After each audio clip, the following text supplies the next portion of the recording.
আমি নাটোরে যখন থাকি, এই যে গত বছরের কথা বলছি, আমি তো পাবনা বেশি দিন আসি নাই, নাটোর তো কাটাইছি প্রায় 18 বছর যাবত ধরে।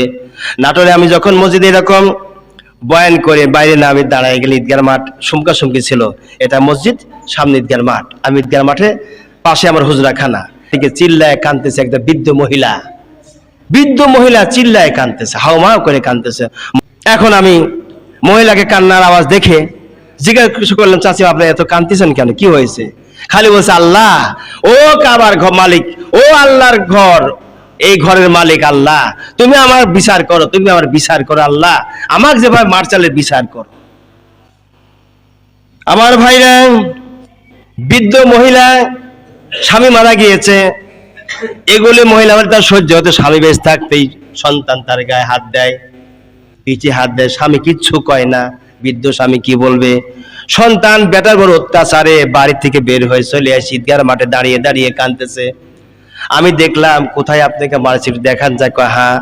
পিঠ উঁচু করে দেখায় দিল, পিঠি চাকা চাকা হয়ে গেছে মারিস চোটে, এত মারা মেরেছে। মা অভিশাপ দিচ্ছে ঈদগার মাঠে এসে, ও আমার ঘরের মালিক, মসজিদের মালিক আল্লাহ, তুমি এর বিচার করো, তুমি এর বিচার করো। ভাইরা আমার, মা বাবা বড় সম্পদ, এই সম্পদ। আমার ভাইরা, মা বাবা এমন একটা সম্পদ, যার ঘরে মা নাই, যার ঘরে বাবা নাই, বাপ মা মারা গেলে পরে দেখবেন গৃহশূন্য লাগে বাড়িটা গৃহশূন্য মনে হয়। বাবা মার মতো মিষ্টি মানুষ, বাবা মার মতো দরদি পৃথিবীতে আল্লাহ নবীর পরে আর কেউ নাই। আছে? বউ বলেন, ছেলে বলেন, মেয়ে বলেন, কেউ কারণ নয়। আল্লাহ তার নবীর পরে স্থান হলো বাবা মার। সুবহানাল্লাহ কোন? সেই বাবা মাকে যারা অত্যাচার করবে, জুলুম করবে, নির্যাতন দিবে, ওদের দোয়া আল্লাহ দরবারে আজকে কবুল হবে না।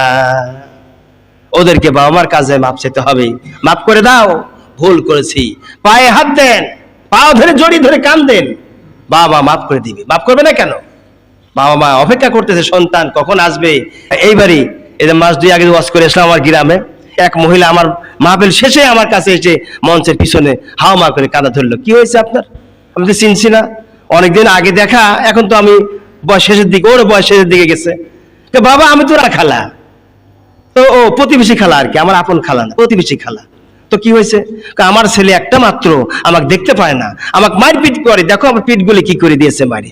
আহারে, মায়ের পিঠ ব্যথা করে দেয়, মায়ের আঘাত করে জখম করে দেয়, ওই সন্তানের মতো নিষ্ঠুর সন্তান কে হতে পারে বলেন? এই জন্য আল্লাহ পাক আজকের এই রাতে ওর দোয়া কবুল করবেন না, বাবা মার অত্যাচারকারীর দোয়া কবুল করবেন না। বাবা মার অত্যাচারকারীর কে অবশ্যই আজকে বাবা মার পাও জড়া ধরে মাপছে, ক্ষমাছে, এরপরে তওবা তালিম পড়ে দোয়া করলে আশা করা যায় আমার আল্লাহ রাব্বুল আলামিন দোয়া কবুল করলে করতে পারেন। এখন আসুন, কয় নম্বর গেল? 5 নম্বর গেল, এবার 6 নম্বর। 6 নম্বরে আসি এবার। 6 নম্বর পরনিন্দাকারী। 6 নম্বর পরনিন্দাকারী। পরে যা নিন্দা করে, অমুকের মেয়ে খারাপ, অমুকের ছেলে খারাপ, অমুকের বউ খারাপ, অমুক লোকটা খারাপ, আমি একাই ভালো, উনি একাই ফেরেশতা, আর কেউ ফেরেশতা না। এই যে পরনিন্দা করে, পর চর্চা করে, পরের গীবত দিয়ে সব সময় থাকে। বিশেষ করে আমার গীবত আরো বেশি হয়, কেন? হুজুর তো এক পা বালে 3টা দোষ হয়, আর এক কর্ম যখন পা ফেলে আরো 3টা দোষ হয়, এরকম দোষ হতেই থাকে। এই জন্যই মসজিদ থেকে আমি কোনো জায়গায় যাই না, যেটুকু সময় থাকি এখানে বসার চেষ্টা করি, বাইরে বাইরের চেষ্টা করি না। এমনও দিন যাই মসজিদ ঈদগাহ ময়দানের বাইরে আমি যাইও নি, যেমন আজকে গেটই পার হইনি, আজকে দিনটা চলে গেছে, গেটের থেকে বাইরেই যাইনি। এরকম এমন কিছু দিন আছে, কিছু সময় আছে আমি বের হই না, কেন? হুজুরের পায়ে পায়ে দোষ। যদি হুজুর একটু জোরে যায়, ওই দাওয়াত পাইছে কোনদিন দেখ জোরে যাচ্ছে, দৌড়াতেছে, কয় না? আবার যদি একটু আস্তে আস্তে পা ফেলাই আসি, হুজুর কোনদিন মাল বসাইছে, এমন খাবার খাইছে, জম্মের খাবার খাইছে, হাঁটতেই পারতেছে না। এরকম হুজুরের মেলা দোষ আছে, দোষ বাই করে। আমার ভাইরা, নিজেরা অন্যায় অবিচার করলে দোষ নাই, হুজুরদের দোষ বের করে। সেই জন্য পরনিন্দা পর চর্চাকারী 6 নম্বরে আমার আল্লাহ তাদের দোয়া আল্লাহ পাক কবুল করবেন না। পরনিন্দা বন্ধ করতে হবে, পর চর্চা বন্ধ করতে হবে। কয়টা গেল? 6টা। এবার 7 নম্বরে আসুন। 7 নম্বর হলো এই যে দুনিয়া দেখা যাচ্ছে, এই দুনিয়াটায় আমার আল্লাহ রাব্বুল আলামিন জানিয়েছেন লাকাদ খালাকনাল ইনসানা ফি আহসানি তাকবীর।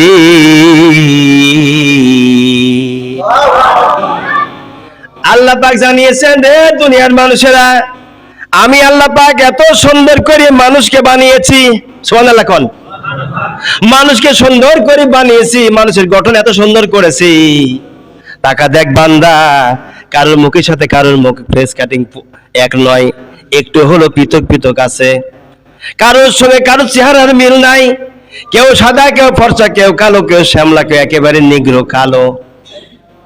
আমার ভাইরা, আমার আল্লাহ বলেন, এই মানুষকে যারা চলাফেরা করতে গিয়ে 3 দিন যাবত কথা বন্ধ করবে, মানুষের সাথে মানুষ চলাফেরা উঠা বড় করতে একটু ঝগড়া ঝামেলা হতেই পারে, হতে পারে না? আপন বাপ বেটাই লাগে, আপন মার সঙ্গে মেল লাগে না, লাগে না? লাগে। তাহলে পরে আমি তো প্রতিবেশী মানুষ, আমি তো ইমাম, আপনি তো আমার মুসল্লি, আপনার একজন প্রতিবেশী আছে, তার সাথে লাগতেই পারে। লাগলে পরে মন খারাপ করে থাকা যাবে না। যখন লেগেছে তখনই 2-4 কথা কওয়ার পরে আবার আপনি মিল হয়ে যাবেন, কথা বন্ধ করবেন না। 3 দিন পর্যন্ত যদি কথা বন্ধ করেন, 3 দিন পর্যন্ত কথা বন্ধ কার রয়েছে? ঝগড়া ঝামেলা করিয়ে দেখা হয়েছে, কথা বলেন নাই, সালাম বিনিময় করেননি, তাহলে আপনি হিংসা করেছেন। 3 দিন পর্যন্ত কথা বন্ধ করলে আল্লাহ তার দোয়া আজকে দরবারে কবুল করবেন না। আল্লাহ পাক তার দোয়া আজকে আল্লাহর দরবারে কবুল করবেন না। সেই জন্য 3 দিন যাবত ধরে যারা কথা বলেনি, আজকে কথা বলবেন, দেখে কথা বলেন, সালাম বিনিময় করেন, ভাই কেমন আছো ভাই? এই দুনিয়া মৃত্যুর দুনিয়া রে, কেউ এমন নাই যে সে বেঁচে থাকবে, একদিন না একদিন মারা যেতেই হবে। কেউ দুনিয়া বেঁচে থাকতে আসি নাই ভাই, বলতেটি হয়েছে আমারে তুমি মাফ করে দাও। বলতে পারবো না আমরা এটা? বলেন, বলতে পারবো না? আমরা হিংসা করব না। 3 দিন যাবত ধরে যার সাথে যার হিংসা রয়েছে, হিংসাটা দূরীভূত করিয়ে সালাম বিনিময় করার মাধ্যমে আপনি কথা বলেন, হিংসা করবেন না। হিংসার গুনাহ আমার আল্লাহ রব্বুল আলামিন তিনি মাফ করবেন না। তাহলে আমরা কি করব? হিংসাকে আমরা পরিহার করে আমল করব। কি করব? আমল করব। আমলেই কিন্তু আউলিয়া হয়। আমলে কি হয়? আউলিয়া। ঈসা আলাইহিস সালামের মায়ের নাম কি? হযরত মরিয়ম। হযরত কি গুরুত্বপূর্ণ কথা আমি আলোচনা করি। হযরত মরিয়ম, ঈসা নবীর মায়ের নাম হযরত মরিয়ম। হযরত জাকারিয়া আলাইহিস সালাম একজন কি ছিলেন? নবী ছিলেন। জাকারিয়া আলাইহিস সালাম একজন নবী ছিলেন। ওনার ভাইয়ের আর কন্যা হযরত মারিয়ম। সুবহানাল্লাহ বিহামদি। জাকারিয়া আলাইহিস সালাম ওনার ভাইয়ার কন্যা হযরতে মরিয়ম আলাইহিস সালাম তাফসীরে লিখেছেন। হযরতে মরিয়ম আলাইহিস সালাম ঈসা আলাইহিস সালাম যখন জন্ম নিলেন, সে কথা আমি বলতে যাব না, বলতে গেলে লম্বা সময়, সেটা আবার 2 ঘন্টা পরে সময় লাগবে। একটু শুধু তার আমি ইতিহাসটা টান দিচ্ছি। হযরতে মরিয়ম ঈসা আলাইহিস সালামের মা, তিনি শাম দেশ হয়ে বাইতুল মুকাদ্দাসে রওনা করবেন। তিনি শাম দেশ হয়ে বাইতুল মুকাদ্দাসে যাবেন। ভাবেন তিনি শাম দেশ থেকে বাইতুল মুকাদ্দাস রওনা করবেন, শাম দেশ হয়ে বাইতুল মুকাদ্দাসে যাবেন। শাম দেশে যাবার পথেই হযরতে মরিয়ম অসুস্থ হয়ে গেলেন। হযরতে মরিয়ম যখন তিনি খানায় কাবার খাদেমা ছিলেন, এই সময় আমার আল্লাহ রাব্বুল আলামিন হযরতে মরিয়মের মা বাবা মান্নত করেছিলেন, আল্লাহ আমাকে যদি একটা ছেলে দাও, আমার সেই ছেলেটাকে খানায় কাবার আমি খাদেম বানাইয়া দিব। আল্লাহ দিলেন ছেলে দিলেন না মেয়ে দিলেন? ছেলেদের মালিক কে? মেয়েদের মালিকও আল্লাহ রাব্বুল আলামিন। ছেলে না দিয়ে তাকে মেয়ে দিয়েছেন। হযরত মরিয়ম আলাইহিস সালামের পিতা চিন্তা করলেন, আমাকে তো আল্লাহ মেয়ে দিলেন, ঠিক আছে, মেয়ে হয়ে যেতে ক্ষতি কি হয়েছে, আমি খানায় কাবার খাদেমা আমার মেয়েকে বানাইয়া দিব। তিনি খানায় কাবার খাদেমা হিসাবে দিলেন। আশেপাশের লোকেরা দেখলো যে মেয়েটা তো খুব সুন্দর রে, স্বভাব চরিত্র খুব ভালো, এই খানায় কাবাটা খুব সুন্দর যত্ন করেন, ভালো দেখাশোনা করেন, আবার ইবাদত বন্দেগি মশগুল থাকেন। ছোট ছিলেন, ছোট থেকে নিয়ে যখন একটু নিজের পেশা পায়খানা পরিষ্কার পরিচ্ছন্ন করার মতো বয়স হলো, তখনই জাকারিয়া আলাইহিস সালামের কাছে রেখে আসলেন। তখন জাকারিয়া আলাইহিস সালাম সেই সময় জীবিত ছিলেন। হযরতে ঈসা নবীর মাহমুদ মরিয়ম খানায় কাবার খাদেমা, এই খাদেমা থাকলেন দীর্ঘদিন যাবত ধরে। এলাকার মানুষের একটা হুজরাখানা করে দিলেন। হুজরাখানার ভিতরে হযরত মরিয়ম আলাইহিস সালাম থাকলেন।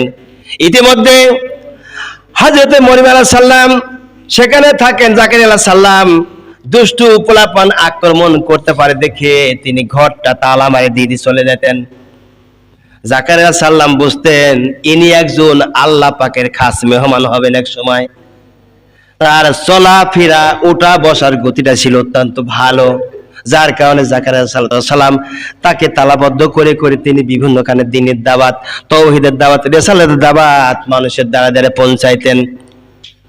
একদিনকে জাকারিয়া আলাইহিস সালাম আসা দেরি করেছে, খাদ্য খাওয়ার সময় গড়ে গেছে, দিন চলে রাত হয়ে গেছে। জাকারিয়া আলাইহিস সালামের মনে পড়লো আমি না রেখে আসছি আমার কন্যা, কি খাচ্ছে কি পড়তেছে, পেশাব পায়খানা তো বেগ হতে পারে, খাদ্য খানার সময় হতে পারে, হয়ে তো চলে গেছে অনেক দূরে, খাদ্য খানার সময় হয়েছে, পেশাব পায়খানা বেগ হতে পারে, আবার মেয়েটি ঘরের বাইরেও আসার প্রয়োজন হতে পারে হাওয়াতের জন্য। আমি তো অনেকক্ষণ আসছি, কি হলো কোথায় খাবার পাবে, চিন্তা ভাবনা করতেছে।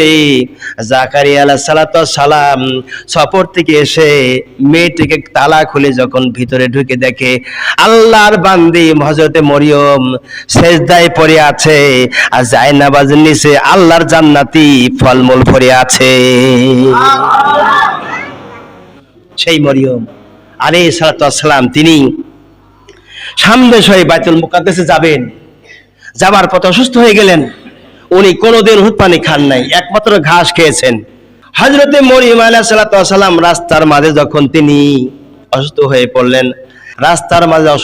পড়লেন, হযরত ঈসা আলাইহিস সালামকে হযরত মরিয়ম বলতেছেন, বাবা আমাদের একটু ঘাসের শিকড় নিয়ে আসো, আমি তো অসুস্থ হয়ে পড়লাম, এ যাবৎ ধরে কোনোদিন আমি ওষুধ পানি খাই নাই, ঘাস ছাড়া খাই নাই, ঘাস আমার ঔষধ ছিল। হযরতে মরিয়ম ঘাস নিয়ে আসার কথা বেটাকে বলিয়ে অল্প সময়ের মধ্যে আল্লাহ রাব্বুল আলামিন তাকে পৃথিবী থেকে বিদায় করে নিয়ে গেছে। আল্লাহু আকবার। ইন্না লিল্লাহি ওয়া ইন্না ইলাইহি রাজিউন। ইন্তেকাল করেছেন। ঈসা আলাইহিস সালাম জানেন না উনি ঘাস নিয়ে আসতে চলে গিয়েছেন, এদিকে হযরত মরিয়ম আলাইহিস সালাম রাস্তায় তিনি ইন্তেকাল করলেন। ইন্তেকাল করার সাথে সাথে আল্লাহ রাব্বুল আলামিন জান্নাত থেকে হুর পাঠা দিলেন যে হুরেরা যাও, আমার খাস বান্দি হযরতে মরিয়ম ইন্তেকাল করেছেন, তাড়াতাড়ি তোমরা গিয়ে তার দাফন কাফন করো, গোসল করাইয়ে দাও। আল্লাহর নির্দেশে জান্নাত থেকে হুররা আসিয়ে হযরতে মরিয়মের গোসল করা দিলেন, কাফনের কাপড় পরা দিলেন, হয়তো মরিয়মকে খাটের উপরে শোয়াই দিলেন। আল্লাহ পাক জানা দিলেন ফেরেশতারা যা যা দুনিয়ায় চলে যা, আমার এক খাস বান্দি মারা গিয়েছে, জানাজাই করে আসো। হযরতে মরিয়ম যখন আল্লাহর ফেরেশতাদের জানাজার মধ্যে থাকলেন, ইতিমধ্যে হযরত ঈসা আলাইহিস সালাম তিনি ফিরে চলে আসছেন। আসার পরে ঈসা আলাইহিস সালাম মায়ের কাছে দেখে মা নাই, মা মা বলে তিনবার চিল্লায় ডাকা শুরু করে দিয়েছে। মা জবাব দেয় না, মা জবাব দিচ্ছে না। প্রথমবার বলল মা, মার জবাব নাই, আবার বলছে মা, আবার তার জবাব নাই, আবার বলছেন মা, এবার বলছে বৎস ডাকছো কেন, কি জন্য তুমি আমায় ডাকতেছো? মা বলতেছেন বৎস কি জন্য আমাকে ডাকতেছো? হযরত ঈসা আলাইহিস সালাম বলেন মা ঘাস আনার কথা বলে আপনি কোথায় রয়েছেন? মা বলতেছেন বৎস এই দুনিয়াতে এমন একটা জায়গা বসবাস করি, এই দুনিয়ার চাইতে আল্লাহ রাব্বুল আলামিন জান্নাতুল ফেরদাউস দিয়েছেন, ওই জান্নাতুল ফেরদাউস কি আর দুনিয়া কি আসা কেউ পছন্দ করে? জোরে বলুন সুবহানাল্লাহ। হযরতে মারিয়াম আলাইহিস সালাম যখন বললেন জান্নাতুল ফেরদাউস থেকে দুনিয়ায় কি আসা পছন্দ করবে, ঈসা আলাইহিস সালাম বলেন, মা কি হয়েছে আপনি আমাকে খুলে বলুন, কি কথা আমি তো বুঝতে পারি নাই। হযরত ঈসা আলাইহিস সালাম মা বলছেন, বচ্চ, যখন তুমি আমাকে প্রথম যখন ডাক দাও মা বলে চিৎকার মেরেছো, আমি তখন জান্নাতুল ফেরদাউসি আল্লাহ রাব্বুল আলামিনের ফেরেশতাদের সঙ্গে ভিতরে ছিলাম। আল্লাহু আকবার। দ্বিতীয়বার যখন তুমি ডাক দিয়েছো মা বলে চিৎকার মেরে দিয়েছো, ওই সময় আমি সিজদাতুল মুনতাহায় আমার আল্লাহ রাব্বুল আলামিনের জায়গা ছিলাম। বচ্চ শোনো, যখন তৃতীয়বার মা বলে ডাক দিয়েছো, আমি তখন প্রথম আসমানে চলে আসছি। আসার পরে তোমাকে বললাম, বচ্চ ডাকছো কেন, কি জন্য ডাকতেছো? আমি এই জন্য তোমার প্রথম দুইটা ডাকের সাড়া দিতে পারি নাই, তৃতীয় নম্বর ডাকের সাড়া দিয়েছি, তখন আমি ছিলাম প্রথম আসমানে। আল্লাহু আকবার। এখন মনে করেন মা কত বড় দরদি, বেটার সাথে কত সম্পর্ক ভালো ছিল। আল্লাহ নবী হযরত ঈসা আলাইহিস সালাতু ওয়াস সালাম এবারে মাকে বলছে, মা আপনি যখন চলে গেছেন তাহলে লাশটা কোথায় পাবো? হযরত ঈসা আলাইহিস সালামকে আল্লাহ জানা দিলেন যেই জায়গায় তোমার মা ছিল বন্দিশা, যেখানে ও আমার পয়গম্বর তোমার মা আছে, ওইখানেই দেখো তোমার মায়ের লাশ পৌঁছায় গেছে। ঈসা আলাইহিস সালাম মায়ের লাশ দেখলো, দেখার পরে মাকে সালাম বিনিময় করিয়ে চোখের পানি ছেড়ে দিয়ে হযরত ঈসা আলাইহিস সালাম রওনা করে দিলে। এখন প্রশ্ন হলো এই দুনিয়াতে আল্লাহ রাব্বুল আলামিন আমাদিগকে এত পরীক্ষা নিরীক্ষা জায়গা রেখে দিয়েছেন, যে এই পরীক্ষা নিরীক্ষার ভিতরে আমরা রয়েছি। আমার আল্লাহ রাব্বুল আলামিন রাসূলের ব্যাপারে কি কোনো কথা বলেছেন? উম্মতেরা কোন দিকে হাঁটবে, কোন দিকে যাবে? কোরআনে কারীম জবাব দিচ্ছেন, লাকাদ কানা লাকুম ফি রাসূলিল্লাহি উসওয়াতুন হাসানাহ।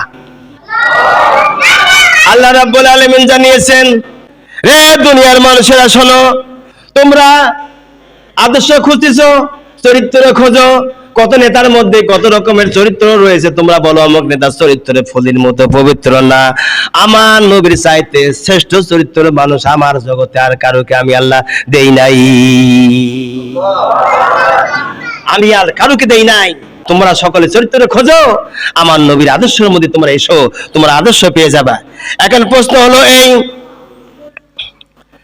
আল্লাহ রাব্বুল আলামিন এই দুনিয়াতে নবী পাঠালেন, রাসূল পাঠালেন, তারা অকৃতজ্ঞ, তাদের ব্যাপারে আল্লাহ কি বলেছেন? কোরআনে কারীম জবাব দিচ্ছেন, ইন্নাল ইনসানা লিরাব্বিহি লাকানুদ। ইন্নাল ইনসানা লিরাব্বিহি লাকানুদ। আল্লাহ রাব্বুল আলামিন জানিয়েছেন দুনিয়ার মানুষেরা নিশ্চয় মানুষ তার রবের অকৃতজ্ঞ। এই সুন্দর চেহারা দিল আল্লাহ পাক, কেন দিয়েছে? খামাখাইকে দিয়েছেন না ও বন্ধু, খামাখাই আল্লাহ পাক দেয় নাই। এই চেহারা আল্লাহ পাক খামাখাই বানায় দেয় নাই। এই চেহারা খানি আল্লাহর কাছে মাথা নত করে সিজদা করতে হবে, আল্লাহ রাব্বুল আলামিনকে মাথা নত করে ডাকতে হবে, আল্লাহ পাকে সিজদার মাধ্যমে রুকুর মাধ্যমে ডাকতে হবে। এই জন্য আমার আল্লাহ এত সুন্দর করে পৃথিবীতে মানুষকে বানা দিয়েছেন, আর এই মানুষ আজ কি অকৃতজ্ঞ। অন্যত্র আমরা আল্লাহ জানিয়েছেন, ওয়া ইন্নাহু লিহুব্বিল খায়রি লাশাদীদ।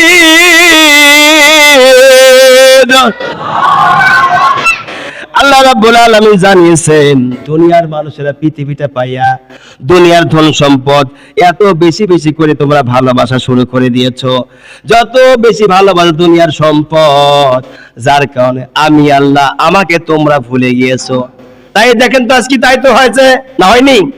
এই দুনিয়ার সম্পদের জন্য আজান হয় তা মাঠ বেয়ানি বন্ধ করে না, আজান হয় লাউ কাটা বন্ধ করে না, কথা কোন দেখে আজান চলতেছে, নামাজ এদিকে হয়ে যাচ্ছে জামাতে, ভৈনিয়ারি বন্ধ হচ্ছে না, আপনি লেবুত ভাঙা বন্ধ হচ্ছে না, লিচু ভাঙা বন্ধ হচ্ছে না, এগুলি 100 মাইল বেগেতে আপনি চালায় যাচ্ছেন।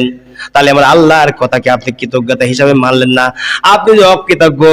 আমার আল্লাহ কোরআনে কারিমে সেই কথা জানা দিয়ে বলছেন, এই দুনিয়াটা বান্দা তোমরা বেশি ভালোবাসো। বলতে পারেন কই বেশি ভালোবাসি? আল্লাহ তো ডাকি আমরা, ওই ডাকা নয়।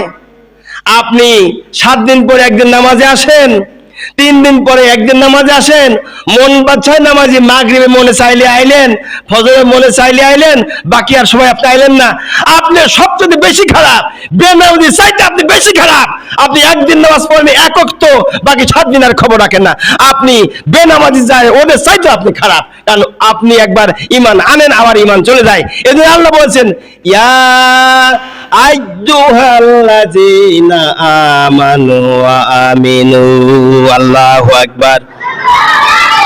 এই কোরআনে আমার আল্লাহ জানা দিয়েছেন, বান্দারে ঈমান আনলে ভালো করে আন, মুনাফিক ঈমান আনিও না।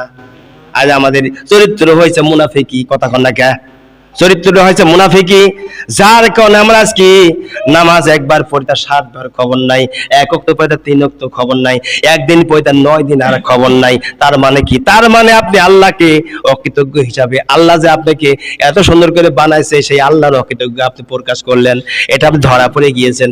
আপনি মনে করেন না যে আমি ধরা পড়িনি, না, আপনি মনে করেন আমি নামাজ কালাম পড়ি। এই নামাজ আপনার কোনো কাজে আসবে না। এই জন্য আমার ভাইরা, হাসরের ময়দানে আপনি নামাজের জন্য আল্লাহ পাক বলবেন নামাজ পড়ো বান্দা। বান্দা বলে আমি তো নামাজ আল্লাহ পড়েছি, দুনিয়াতে কত নামাজ পড়লাম, বছর 10 দিন নামাজ পড়েছি। আল্লাহকে পড়ো আজকে, দেখাও দেখি। বান্দা যখন নামাজের জন্য দাঁড়া হবে, এই দাঁড়াই হবে। আল্লাহ রুকু করো, রুকু করতে পারে দাঁড়া থাকবে, কাঠের মতো দাঁড়া থাকবে, সেজদা করো, কাঠের মতো দাঁড়া থাকবে। ওই বান্দা নামাজ নয়, নামাজ যদি পড়তে গেলে পরে 5 ওয়াক্ত আপনাকে বেঁধে নামাজ পড়তে হবে।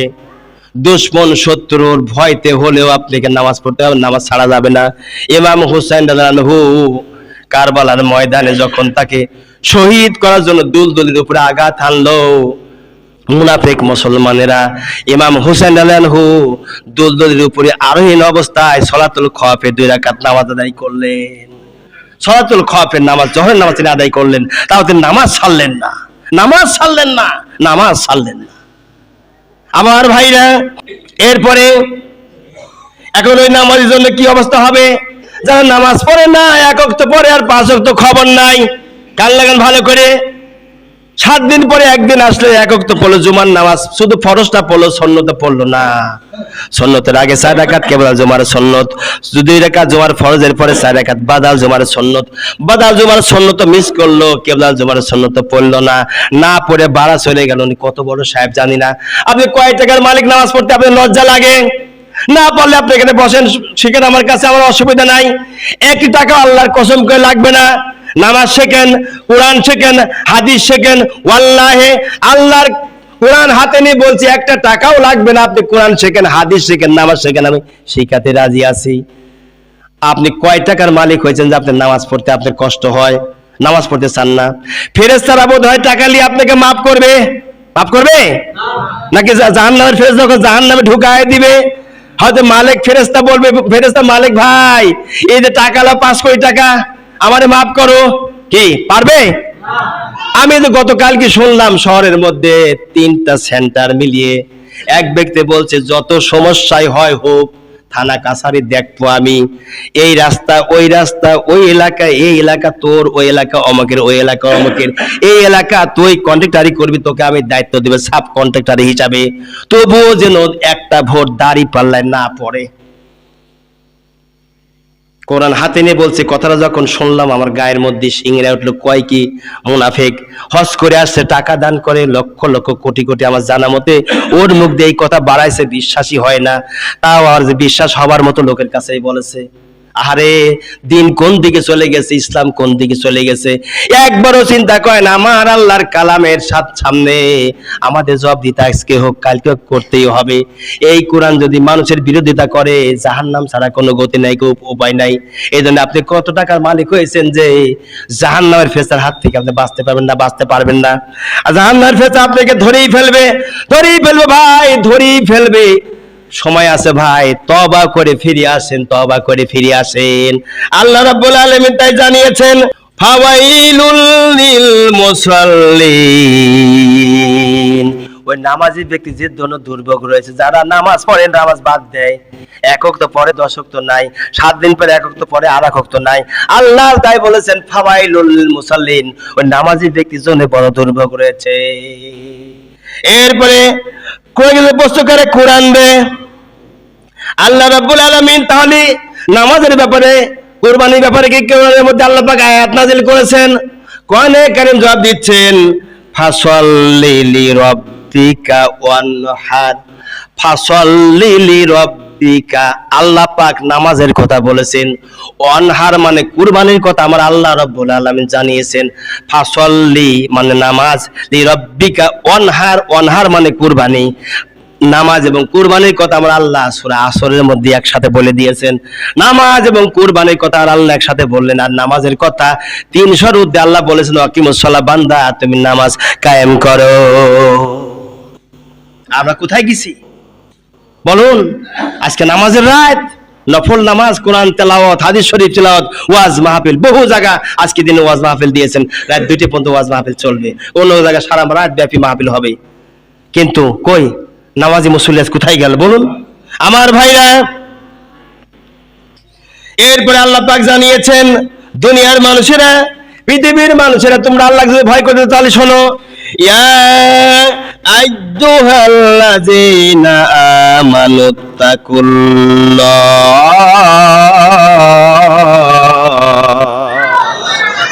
হে দুনিয়ার মানুষের সবাই, ইয়া আল্লাযীনা আমানু, ওহে যারা ইমানের দাবি করো, তোমরা যারা ইমান এনেছো ইমানের দাবি করো, ইত্তাকুল্লাহ, আমি আল্লাহ, আমাকে তোমরা ভয় করো। কিছু কিছু লোক আছে না, এই যে বললাম না আমি আল্লাহ, আমাকে তোমরা ভয় করো, এই কথাটা কেটে নিয়ে যাইয়ে শর্ট করে ভিডিও ছাড়ি কাজে, এই দেখো অমুক কুতুবী এই কথা বলতেছেন যে আমাকে ভয় করো, আমি আল্লাহ, আমাকে ভয় করো। এই এখানে কিন্তু ব্যাখ্যা করতে গিয়ে কিন্তু কথাটা হলো এইটা সে না বইলে ওখান থেকে কেটে নিয়ে যায়, বাস আরেক জায়গায় লাগাই দিচ্ছে, দিয়ে বলছে এই দেখো কত বড় ব্যাখ্যা খারাপ করতেছে। আসলে এখানে যেটা ব্যাখ্যা উনি পুরাটা না নিয়ে কাটা অংশ নিয়ে মানুষের গীবত বদনাম করতেছে, এর দোয়া আল্লাহর দরবারে কবুল হবে না আমার ভাইরা। এরপরে বলা হচ্ছে, রে দুনিয়ার মানুষেরা, পৃথিবীর মানুষেরা, তাহলে আমরা যে ঈমান আনবো, আল্লাহরে ভয় করব, তাহলে আল্লাহ রাব্বুল আলামিন মুত্তাকিদের জন্য কি রেখে দিয়েছেন? মুত্তাকি যারা, ঈমানদার যারা, পরহেজগার যারা, তাদের জন্য আল্লাহ পাক কি রেখে দিয়েছেন? কোরআনে কারীম জবাব দিচ্ছেন, ইন্নালিল মুত্তাকিনা মাফাজা। আমার ভাইরা, নিশ্চয় মুত্তাকিদের জন্য রয়েছে মহা সাফল্য, মহা পুরস্কার। ওই পুরস্কারটা হলো এই যে দুনিয়া দেখতে পাচ্ছ রে দুনিয়ার মানুষেরা, এই যে দুনিয়াটাকে দেখতে পাচ্ছ, এত বড় বিরাট একটা দুনিয়া, যে দুনিয়ার প্রান্ত থেকে প্রান্ত তোমার যাওয়ার ক্ষমতা হয় না, এরকম দুনিয়া 10টা দুনিয়া, ওই দুনিয়ার মতো একটা মাত্র দুনিয়া, এই দুনিয়ার মধ্যে 10টা দুনিয়া, ওইরকম 10টা দুনিয়ার সমান একটি জান্নাত হবে, সবচেয়ে ছোট জান্নাত। ওই জান্নাতের মালিক আমার আল্লাহ বানায় দিবেন। ফাদখুলি ফি ইবাদি,